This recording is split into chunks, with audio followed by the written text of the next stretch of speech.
Na estreita planície de Maratona, no leste da Grécia, uma batalha foi travada e mudou o curso da civilização ocidental. De um lado, o exército do Império Persa, a força militar mais poderosa do mundo. Do outro lado, o exército de Atenas, com metade do tamanho, liderada pelo famoso general grego Milcíades.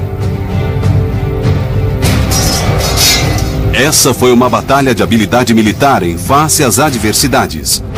Uma batalha pelo futuro da Grécia e pela supremacia do mundo antigo. Duas civilizações prestes a se enfrentar. O Oriente contra o Ocidente nas planícies de Maratona.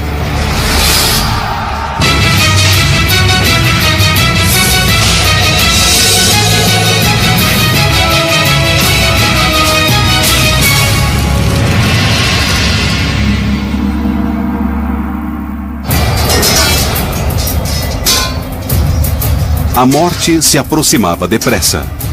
Por 6 dias, um ataque brutal por um invasor sem rosto pintou o solo de vermelho.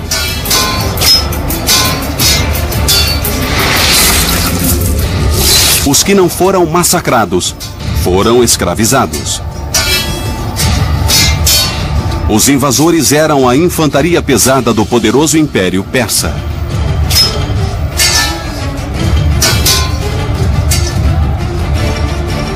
Eles eram chamados de imortais.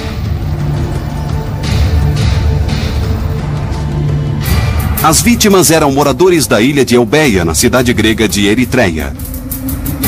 600 navios de guerra persas zarparam do mar Egeu e engoliram cada ilha grega em seu caminho. Mas Eubeia não era o destino final. Eles rumavam para Atenas. O objetivo era a destruição total.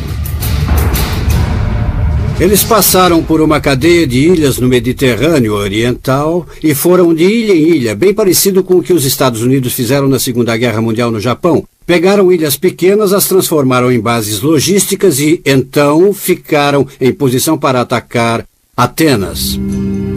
Nada podia parar a máquina de guerra persa. De Eritreia, eles navegaram para Atenas. Os persas dominavam cidades do tamanho de Atenas sem esforço. Eles estavam tão confiantes no sucesso que carregavam os navios com bastante mármore para poderem construir o Monumento da Vitória quando destruíssem Atenas. O Império Persa era enorme. Suas fronteiras iam desde o rio Indo, na Índia, até o rio Nilo, no Egito.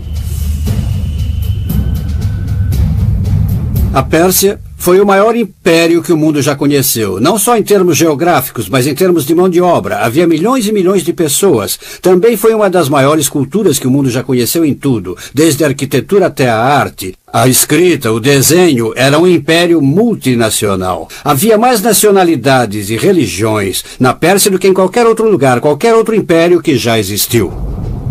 Em contrapartida, Atenas era apenas uma de um conjunto de cidades-estados gregas. O que chamamos de Grécia moderna hoje, naquele tempo, ainda não era uma nação. Era composta de várias cidades-estados, que iam do norte da Macedônia até Atenas, Corinto, Esparta, todos aqueles estados cujos nomes se sobressaíram na história. Cada cidade-estado era uma sociedade independente, possuía seu próprio território e exército. A bordo de seu navio de guerra, o comandante persa Datis se importava com apenas uma dessas cidades-estados, Atenas. Ele estava tão confiante que conseguiria destruir essa cidade histórica que a única pergunta que passava pela sua cabeça era como ele faria isso. Ele poderia atacar Atenas diretamente do mar. Era uma possibilidade. Seria um pouco difícil. Atenas era cercada por um muro e um ataque anfíbio nessa situação era duvidoso. Então, ele preferiu não atacar Atenas. Em vez disso, escolheu um ponto a 40 quilômetros da cidade, na sua linha de rota, atracou lá e imaginou duas possibilidades. Ou o exército grego reagiria e viria atrás dele, ou ele atracaria, montaria seu exército e simplesmente marcharia para destruir Atenas. Então, entre um ataque por terra ou um ataque por mar diretamente em Atenas, ele escolheu o ataque por terra. Dates dirigiu sua frota de 600 navios 41 quilômetros para longe de Atenas até Maratona. Ele os atracou na baía de Maratona e desembarcou na praia de Esquinias. Os persas acamparam no lado nordeste da planície, próximo ao grande pântano. O exército persa se preparava para vir com tudo sobre Atenas, como um furacão bem forte. Os atenienses sabiam que não podiam se render, mas estavam divididos sobre como se preparar. Eles deveriam se esconder atrás dos muros da cidade ou marchar em direção aos persas para a batalha. Alguns atenienses acreditavam que uma batalha corpo a corpo com os persas era suicídio. Mas um ateniense não concordou. Seu nome era Milcíades, e ele tinha uma história pessoal com os persas.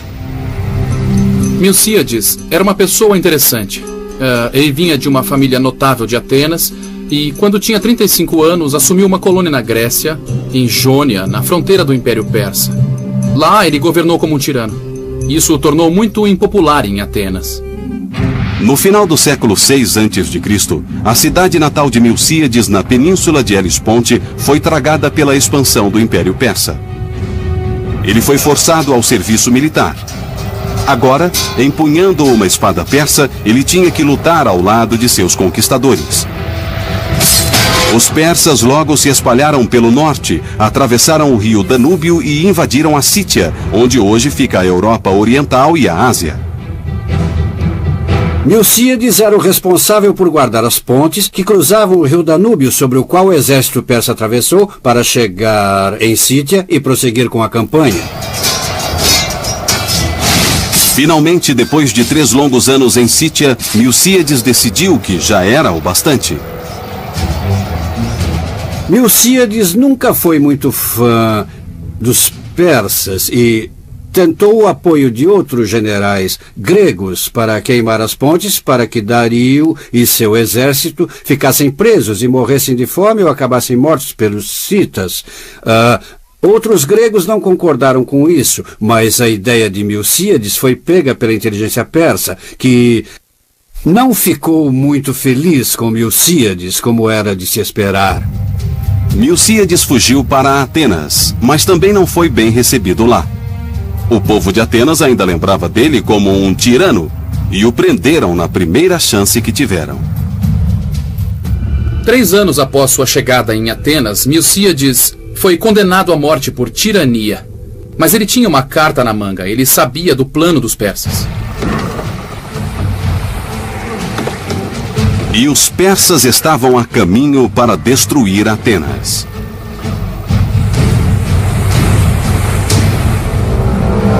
Os atenienses não só pouparam a vida de Milcíades, como o tornaram general.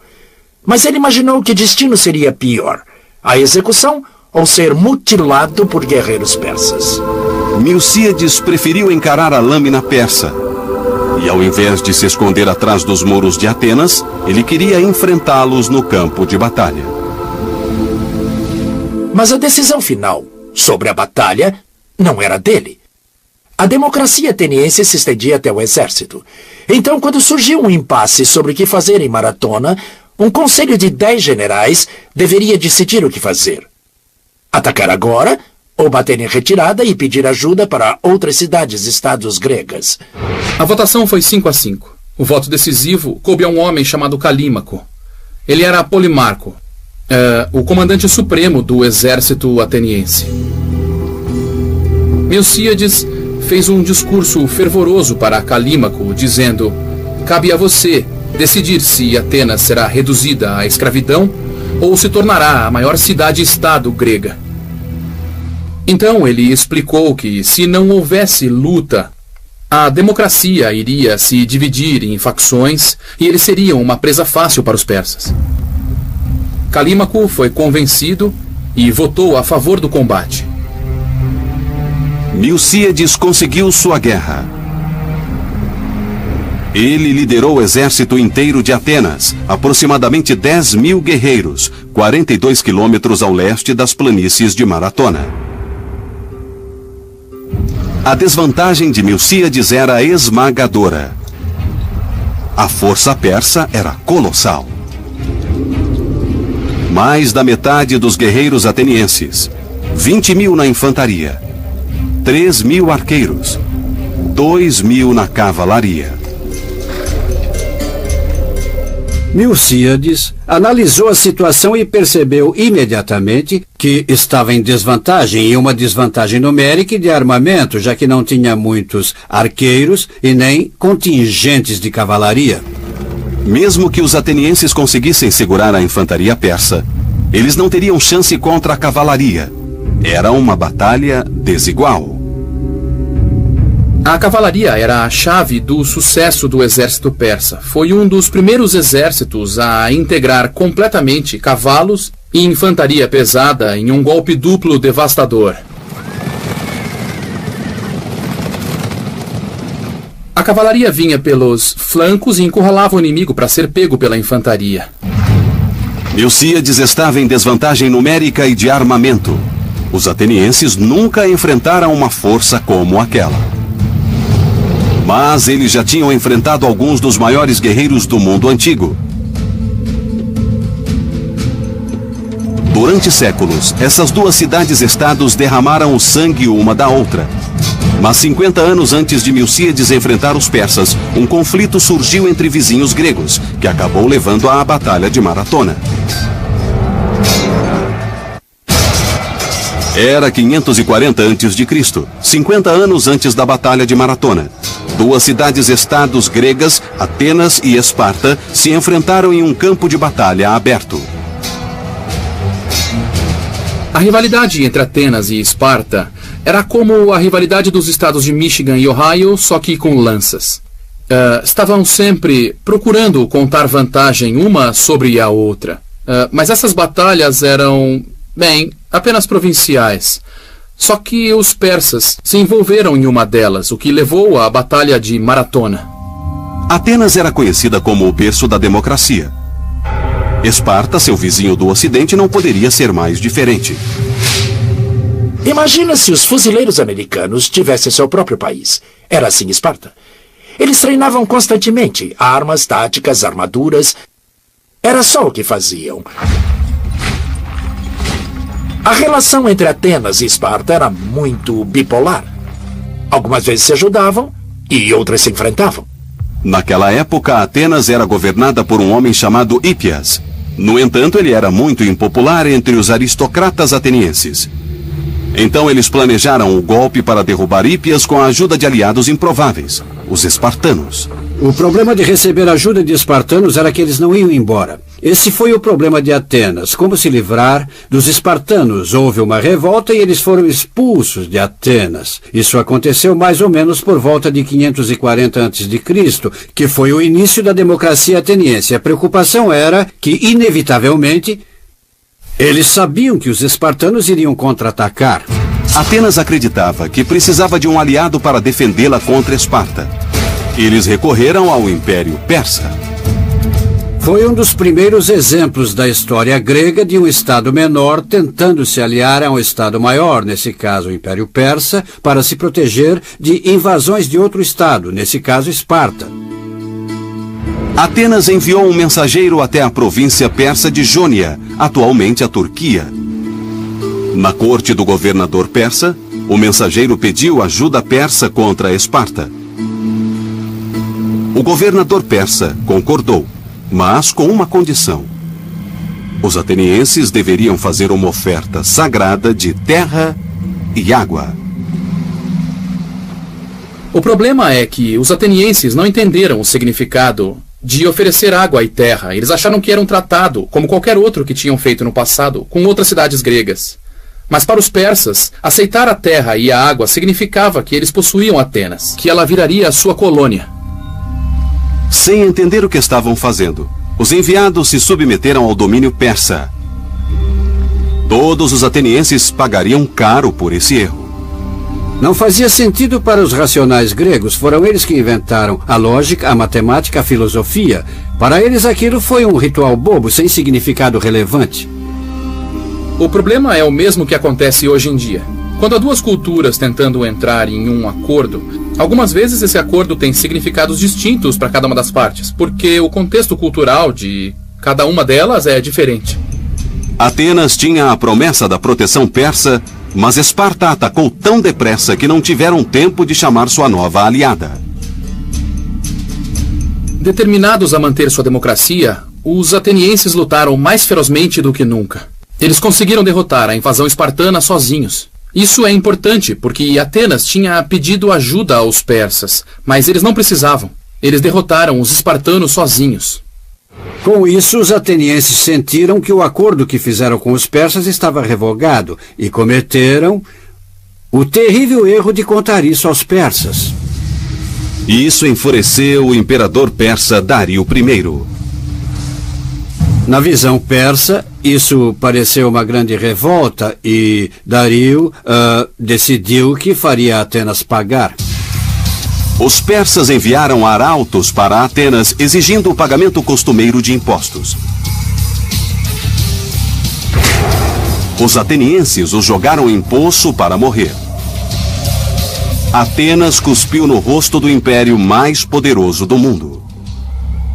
Durante a história, alianças frequentemente trazem consequências inesperadas, mas poucas têm a magnitude do tratado que aconteceu entre Atenas e Pérsia. Se os atenienses nunca tivessem pedido ajuda da Pérsia contra os espartanos, o mundo seria completamente diferente hoje. Foi a causa de séculos de conflito entre o Oriente e o Ocidente. E a primeira grande batalha foi a de Maratona, onde mais de 20.000 soldados persas na infantaria, cavalaria e arqueiros se preparavam para acabar com Atenas. O general ateniense Milcíades e 10.000 soldados gregos de infantaria estavam em desvantagem. Mas Milcíades tinha algo a seu favor. Como ele compensou a inferioridade em relação à força do exército persa? E a resposta quase sempre é a mesma na antiguidade. Terreno, terreno, terreno. Localização, localização, localização. Historiadores debatem a rota exata que os persas teriam tomado para chegar de Maratona até Atenas. Alguns acreditam que eles pegaram a via costeira, uma rota que passa pelo pântano de Vrexisa. Mas aí teria que atravessar o pântano, que é viável. Mas surgiria outro problema para o exército persa, que seria a coluna em marcha, tentando ganhar estrada, com o exército ateniense nos seus flancos. Isso é sempre uma péssima ideia. Outro caminho para chegar em Atenas era pelas montanhas, começando pelo Vale de Vrana. Se o exército persa pretendia invadir Atenas, tinha que encarar a verdade. Passar pela boca do vale, que não é tão larga assim, não é tão larga. Então, o que foi que Milcíades fez? Ele decidiu bloquear o vale. Ele enviou suas tropas para a boca do Vale de Vrana, para tornar o avanço impossível para o exército dos persas. Milcíades posicionou sua infantaria no vale como uma rolha numa garrafa. A falange ateniense é formada por linhas organizadas e entrelaçadas de guerreiros. Eles podem se mover para frente e para trás facilmente, mas não de um lado para outro. A formação da falange é muito eficiente em terra e também para avançar. Com linhas de homens bem juntos, eles usam seus escudos sobrepostos para formar uma parede blindada. Milcíades posicionou os flancos próximos à parte rochosa do morro. E depois, ele cortou várias árvores para poder colocá-las nos flancos. Por que ele fez isso? Porque sabia que o ponto mais fraco da falange grega era o seu flanco. Quem morre em batalhas morre porque foi atacado pelos seus flancos, seja por outra falange ou quase sempre por uma cavalaria. No vale, os flancos da falange estavam bem protegidos. Então, ele não dependeria somente do declive e das pedras. Ele amontoou galhos, árvores e troncos. Dessa maneira, ele evitaria o ataque da cavalaria. Então, posicionando suas tropas daquele jeito, ele tirou a cavalaria da briga. Foi uma manobra brilhante. O comandante persa Datis não se preocupou e montou sua infantaria. Durante 3 dias, os persas se alinharam para o ataque. Mas os gregos escolheram não entrar na batalha e permaneceram em sua zona de proteção. Ele ganhava o dia se não houvesse luta. O seu trabalho era proteger Atenas, bloqueando a estrada. Então, se quisessem ficar lá por várias semanas, tudo bem para Milcíades, mas não estava nada bem para os persas. Finalmente, os persas frustrados iniciaram o ataque. Os atenienses se posicionaram para a batalha. Mas os persas não mandaram a infantaria. Primeiro, eles lançaram uma enxurrada de flechas.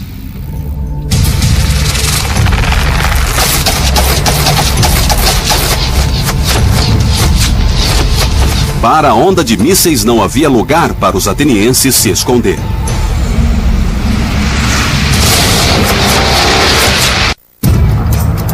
Em 490 a.C., os atenienses contra os poderosos persas nas planícies de Maratona. Os persas avançaram primeiro com um ataque de flechas devastador.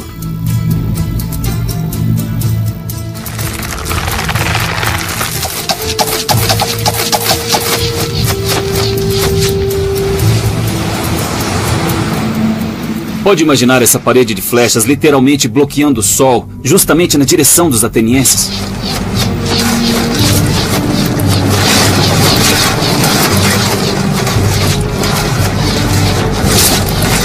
Mas quer saber, os atenienses se livraram das flechas como se fossem mosquitos. Milhares de flechas persas e poucas baixas atenienses. E embora estivessem em desvantagem numérica de 2 para 1, os atenienses, liderados por Milcíades, provocaram os persas. Os persas estavam em uma missão: quebrar a barreira de soldados gregos, marchar até Atenas e destruir a cidade. O que aconteceu em seguida ainda é discutido. Todo historiador tem sua própria teoria de como aconteceu em Maratona e por quê. O motivo é que só temos uma fonte real: o historiador grego Heródoto. O problema é que Heródoto estava mais para o primeiro blogueiro do mundo do que para um historiador objetivo. Ele mistura eventos, mitos, anedotas e vários boatos nas suas histórias, mas ninguém em seu perfeito juízo acredita que é tudo verdade. Então, afinal, quem atacou primeiro em Maratona e por quê? Bom, pensando como ateniense, não havia necessidade de Atenas atacar.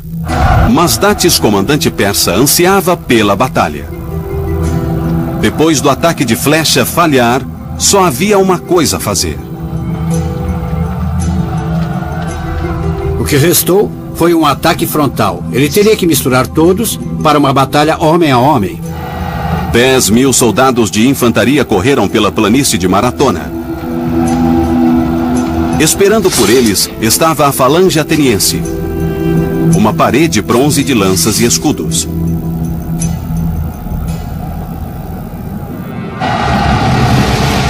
Muitas toneladas de carne e osso colidiram. O que ajudou os atenienses a criar essa barreira foi o escudo Oplon. O escudo grego, conhecido como Oplon, era mais do que uma tampa de lata de lixo enfeitada. Foi uma inovação revolucionária para a guerra. O armamento é um escudo largo, redondo no formato de uma tigela, feito de madeira e banhado de bronze. Suporta flechadas e golpes de espada sem quebrar. Mas o que o torna notável é a empunhadura dupla. O soldado passa o braço sob a tira de couro no meio do escudo e o segura em uma alça perto da borda. Isso é importante porque dá um controle melhor.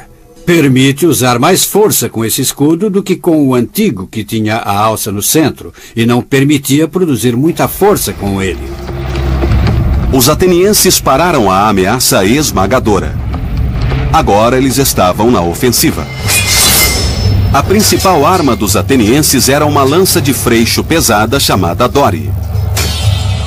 Com pouco mais de 2 metros, a ponta de ferro afiada, a Dore podia atravessar escudos e armaduras.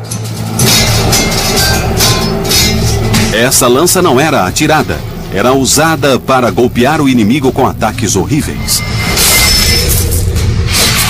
No século 6 a.C., muitos guerreiros atenienses vestiam uma armadura mais leve e laminar, feita de tiras entrelaçadas de linho e couro. Mas outros vestiam couraças rígidas e pesadas, chapas de bronze esculpidas para parecerem o torso muscular. Os característicos elmos com crina de cavalo protegiam suas cabeças, enquanto as grevas protegiam suas pernas. Vestidos para a batalha, os hóplitas ficavam protegidos da cabeça aos pés. O problema para os persas em Maratona foi que enfrentaram uma falange ateniense muito determinada, que não se dispersou durante o ataque de flechas. A infantaria leve persa estava também sem o apoio costumeiro da cavalaria.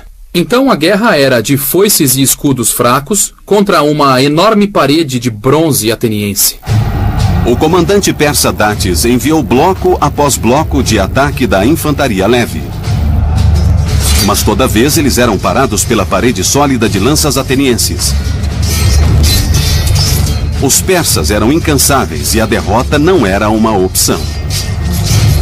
A questão do prestígio imperial estava em jogo. O que mais no mundo poderia ter motivado essa nação insignificante do fim do mundo para insultar o maior império da Terra? Para os persas, a Batalha de Maratona era mais do que um tratado quebrado. Era também uma punição por Atenas ter apoiado a revolução contra a Pérsia 10 anos antes, perto dali, em Jônia. Como uma colônia grega de Atenas, Jônia foi absorvida como província do Império Persa em 540 a.C. Mas 40 anos depois, em 500 a.C., um tirano local incitou uma revolução. Então, o povo de Jônia pediu ajuda a Atenas. Atenas era considerada por suas colônias como pátria-mãe. E, na minha opinião, Atenas também se considerava a pátria-mãe. Então, quando suas colônias pediam ajuda, ela enviava tropas. No começo não tinham muita certeza, mas isso deve tê-los motivado. Com certeza não poderia ser justificado só por interesse próprio. Os atenienses se juntaram às forças de Eritreia, próximo a Eubeia. Eles navegaram todo o mar Egeu até a Jônia e invadiram a capital de Sardes. Foi outro tapa de Atenas no rosto dos persas que eles jamais esqueceriam.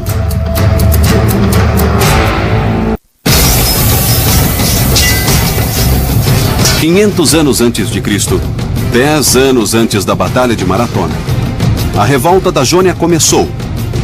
Vários contingentes gregos, incluindo Atenas, atacaram a capital da Jônia, Sardes, controlada pela Pérsia, e devastaram a cidade. Para piorar a situação da Pérsia, naquele momento eles lutavam na Índia, Egito e na Sítia. Os rebeldes da Jônia conseguiram vencer, mas a vitória durou pouco. Os persas aumentaram sua força e começaram a reprimir a revolta jônica. Atenas, sabendo que a discrição é a maior das virtudes, se retirou, assim como a Eubeia, e a revolta jônica perdurou por 5 anos, até que eles finalmente desistiram e a Pérsia recapturou a costa da Jônia. Mas o rei da Pérsia, Dario, ficou furioso. Ele jurou vingança. Dario disparou uma flecha para o céu e pediu a Deus que garantisse a vingança contra Atenas. Ele até fez um criado sussurrar em seu ouvido 3 vezes, durante toda a noite, durante o jantar, dizendo para ele: "Senhor, lembre-se dos atenienses." Então, mesmo tendo que lidar com o Egito e as guerras na Índia e em Sítia, a vingança dos atenienses não saía de sua cabeça. O rei Dario conseguiu sua chance de vingança contra os atenienses em 490 a.C. em Maratona.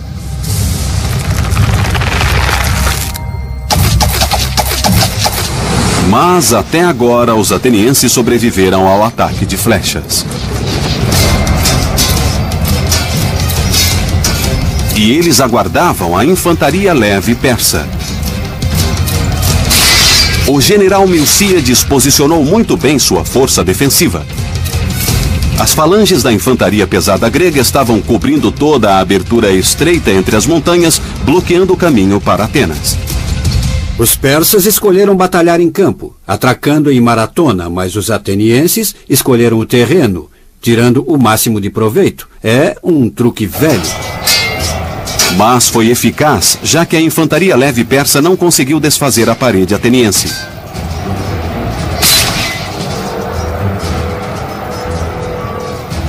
A infantaria leve persa recuou. Mas agora, Milcíades deveria enfrentar a força de elite do exército persa, a infantaria pesada, os imortais. Os lendários imortais eram as tropas de choque do Império Persa. Sem rostos, eles marcharam até o campo de batalha em silêncio. Eles eram o pior pesadelo de Atenas. Além da sua habilidade brutal de matança, a presença dos imortais obrigou Milcíades a mudar suas táticas. Embora Milcíades tenha preparado o campo de batalha com muita habilidade, para que tirasse grande proveito dele, ainda sofria com a desvantagem, ou seja, a área que ele ocupou, embora fosse relativamente estreita, ainda era maior do que poderia cobrir. Então ele enfraqueceu o centro e moveu as tropas adicionais para os lados. Quando se olha para a organização do exército ateniense, você vê que era relativamente escassa no centro, mas com falanges muito pesadas nas laterais. Enfraquecer o centro da falange é um risco grande. Mas Milcíades arrisca ainda mais. Ele avança para fora do vale de proteção. Se ele continuasse lá, ele sabia que quando o centro fosse atingido, seria empurrado. O problema de ser empurrado era que se ele continuasse onde estava, não teria espaço para as falanges pesadas no final manobrarem para dentro. Não teria espaço. Eles ficariam presos contra o terreno. Então ele tinha um problema tático delicado. Milcíades deveria mover suas tropas longe o bastante para estender suas linhas e permitir que as falanges manobrassem. A questão era até que ponto Milcíades poderia mover suas tropas para longe do vale. Se ele não fosse longe o bastante, seus flancos não conseguiriam manobrar. Se fosse muito longe, os persas contornariam seus flancos e os cercariam. Naquela época, tudo era decidido na hora. Milcíades não saberia se tinha se afastado demais até acontecer. Os imortais se aproximavam. Milcíades precisava se decidir.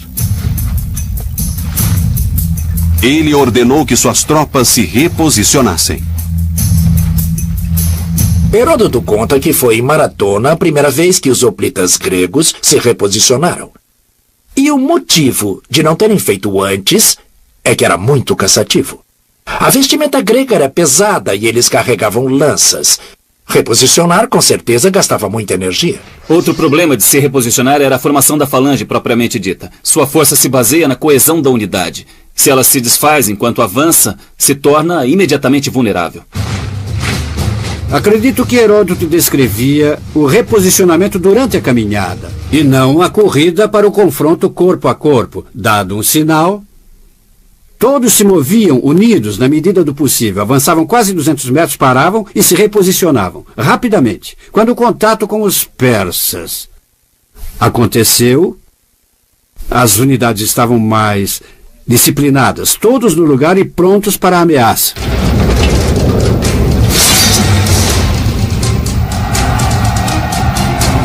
Enquanto os historiadores debatem muitos aspectos da Batalha de Maratona, muitos concordam sobre o que aconteceu a seguir. Um apocalipse de violência. Os exércitos colidiram em um turbilhão de bronze e sangue.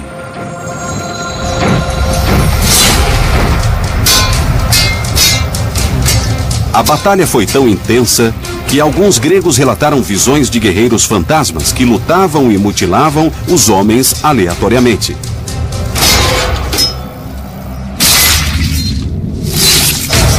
Mas a realidade foi tão horrível quanto as visões. Os persas avançavam e os atenienses recuavam. O centro enfraquecido não conseguia aguentar o ataque persa, estava prestes a se romper. Foi sendo empurrado, cada vez mais para trás, em direção ao vale. A barreira dos hoplitas estava se desfazendo, e parecia que Atenas seria derrotada. O centro de Milcíades estava entrando em colapso, mas nos flancos a história era diferente. A tática normal para a infantaria persa era colocar as unidades mais fortes no meio e as mais fracas nas pontas. Isso porque as pontas tinham o apoio da cavalaria. Milcíades deveria saber disso e foi por este motivo que ele fortaleceu os flancos. Com a cavalaria persa neutralizada pelo terreno, os atenienses puderam derrotar os flancos persas enfraquecidos. O centro ateniense continuava sendo empurrado, enquanto os flancos continuavam fortes. Heródoto conta que pouco antes do centro romper foram encorajados pelos seus superiores a encontrarem força para um contra-ataque.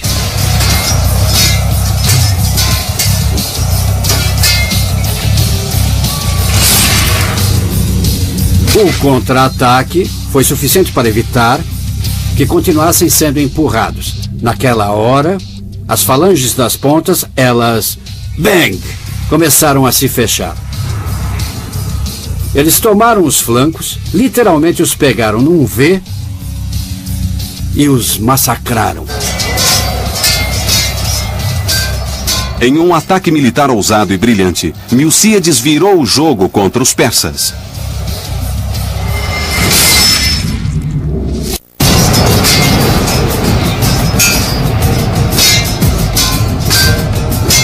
A Batalha de Maratona se tornou um banho de sangue persa.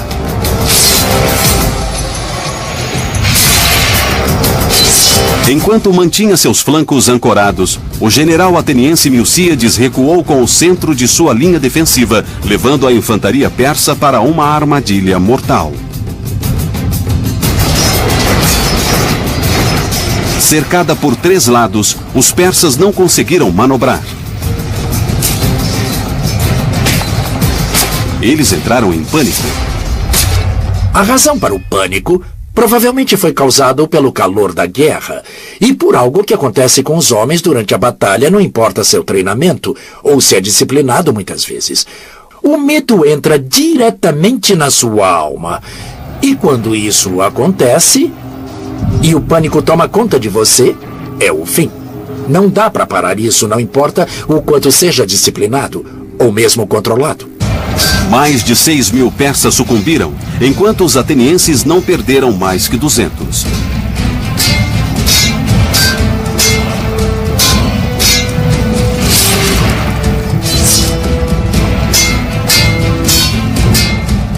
No entanto, entre os atenienses mortos estava Calímaco, cujo voto colocou Atenas na batalha. Alguns citam Maratona como o primeiro exemplo conhecido de uma manobra de pinça, ou que se chama de envolvimento duplo. Mas esse não é o caso, porque Milcíades usou somente um exército. Ele não envolveu o inimigo por completo. Os persas ainda tinham uma rota de fuga. E eles a usaram. Os persas correram em direção à praia. Alguns dizem que os atenienses começaram a perseguir os persas imediatamente até os barcos. Mas isso não é provável, porque os atenienses estariam exaustos a essa altura. O que provavelmente aconteceu foi que Milcíades e seus homens descansaram até que pudessem retomar a ofensiva. Demorou um tempo para os persas tentarem agarrar os feridos, seus cavalos, para colocá-los nos navios.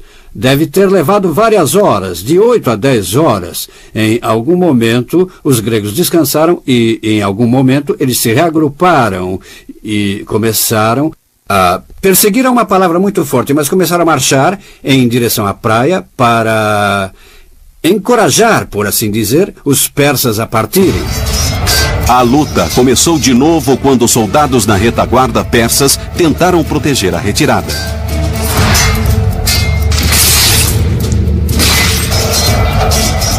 Os atenienses os mataram e capturaram 7 barcos da frota.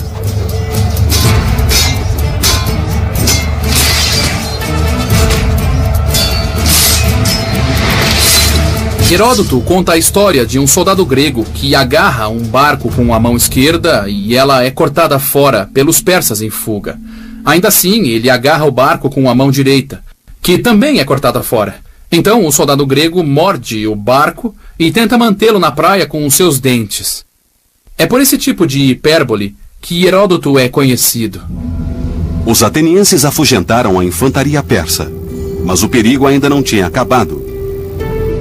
Os persas não voltaram para a Ásia. Eles foram direto para Atenas. Milcíades envia um mensageiro grego de Maratona até Atenas com a notícia da vitória. O ateniense correu os 42 quilômetros de Maratona até Atenas, chegou na praça da cidade, levantou os braços, gritou Nike, que significava vitória, e caiu morto, provavelmente de infarto ou derrame. Foi daí que surgiu a frase correr a maratona, 42 quilômetros, a distância de Maratona até Atenas. Mas ao mesmo tempo que essa corrida inaugural acontecia, Milcíades percebeu que a guerra não tinha acabado. Quando Milcíades percebeu o que os persas estavam fazendo, ele mandou outro mensageiro para tentar alertá-los. Então montou suas tropas para uma noite de marcha de volta até a cidade. É difícil imaginar o cansaço que os soldados da infantaria estavam nesse ponto. Mas se quisessem salvar Atenas, eles teriam que continuar. Os atenienses marcharam a noite inteira. É difícil saber quanto tempo levaria para os navios persas chegarem de Maratona até Atenas, que são mais ou menos 100 quilômetros pelo mar. Um navio naquela época conseguia fazer viagens em quase 10 horas, mas dependia muito das correntes, das condições do tempo e também do peso do navio. Ainda havia a possibilidade de alguns navios terem partido para Atenas 1 ou 2 dias antes com a cavalaria. Então Milcíades não tinha certeza se havia ganhado a batalha, mas perdido a guerra. Na manhã seguinte, o comandante da Pérsia, Datis, entrou no porto de Atenas com seus 600 navios. Nos muros da cidade, ele viu Milcíades e todo o exército de Atenas. Datis analisou a situação e percebeu todas as dificuldades envolvidas na atracagem dos anfíbios. Ele parou e pensou melhor. Ele virou para o capitão e disse, dê meia volta. Eles viraram os navios e voltaram para a Pérsia. E Atenas continuou livre. Com os persas se afastando, a infantaria ateniense finalmente pôde celebrar a vitória espetacular em Maratona. Para comemorar, eles construíram um dos monumentos mais expressivos da história do homem, o Partenon. Um templo enorme dedicado à deusa Atena. Esculpida na parede do Partenon estão 192 figuras, uma para cada um dos atenienses mortos nessa batalha.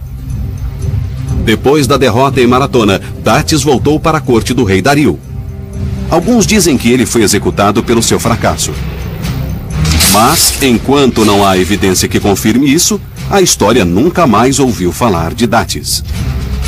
O que sabemos é que Dario estava furioso.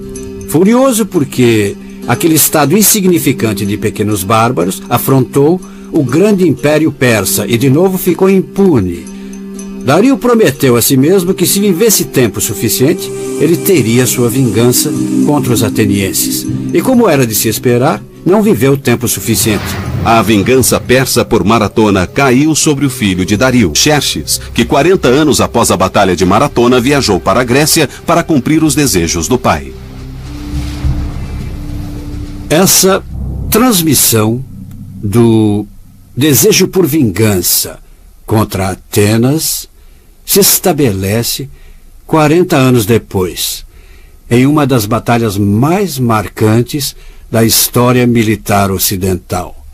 O confronto final dos 300 na passagem das Termópilas. Na Batalha das Termópilas, o grande comandante espartano, Leônidas, usou a mesma tática contra os persas que Milcíades tinha usado quase meio século antes em Maratona. Maratona é um desses momentos que define a nossa história ocidental. Na verdade, define o que é ser ocidental e grego, e o que é ser oriental e persa. Não é o fim da história. Na verdade, é o começo da história. A Batalha de Maratona mostrou ao mundo antigo que a Pérsia não era invencível. Serviu de inspiração para as futuras rebeliões durante todo o Império.